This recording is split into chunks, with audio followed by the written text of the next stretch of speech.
புரட்சித் தலைவர் எம்ஜிஆர் அவர்கள் தான் முதலமைச்சராக பொறுப்பேற்று நிறைவேற்றிய பல திட்டங்களுள் மகத்தான திட்டமாக போற்றப்படுவது ஏழை குழந்தைகளுக்கான சத்துணவு திட்டம். எம்ஜிஆர் அவர்கள் தன் இளமை காலத்தில் வறுமையின் கொடுமையை அறிந்திருந்தார். எனவே தான் முதலமைச்சரான பின் பள்ளி குழந்தைகளின் ஆரோக்கியத்தை பற்றி எம்ஜிஆர் அவர்கள் பெரிதும் அக்கறை காட்டினார். பள்ளிகளில் படிக்கும் ஏழை குழந்தைகள் பலர் சத்தான உணவு இன்றி மெலிந்தும் நோய்வாய்ப்பட்டும் இருப்பதைக் கண்டு மனம் வருந்தினார் எம்ஜிஆர்.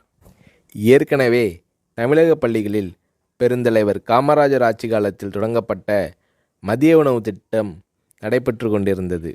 எம்ஜிஆர் அத்திட்டத்தை 1/7/1982 அன்று சத்துணவு திட்டம் என்ற பெயரில் பயனுள்ள திட்டமாக மாற்றினார். எம்ஜிஆர் அவர்கள் சத்துணவு திட்டத்திற்காக 100 கோடி ரூபாயை ஒதுக்கீடு செய்தார். முட்டை, காய்கறிகள் அதிகம் கலந்த சத்துள்ள உணவு 5 முதல் 14 வயது வரை உள்ள குழந்தைகளுக்கு வழங்கப்பட வேண்டும் என்பதே சத்துணவு திட்டத்தின் குறிக்கோளாகும்.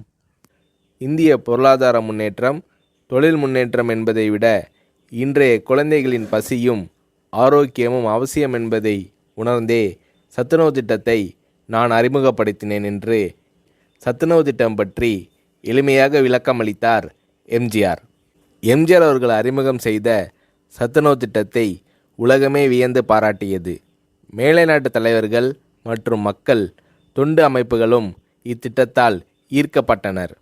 ஏழை குழந்தைகளின் ஆரோக்கியத்தை பற்றி அக்கறை கொண்ட தலைவர் தமிழக முதல்வர் எம்ஜிஆர் தான் என்று மேலை நாடுகள் எல்லாம் எம்ஜிஆர் அவர்களை போற்றி பாராட்டின. எம்ஜிஆர் அவர்கள் தான் முதலமைச்சராக பதவி வகித்த போது தீட்டிய நல்ல பல திட்டங்களால் எம்ஜிஆர் அவர்களை புரட்சித் தலைவர் என்று மக்கள் பாராட்டத் தொடங்கினர்.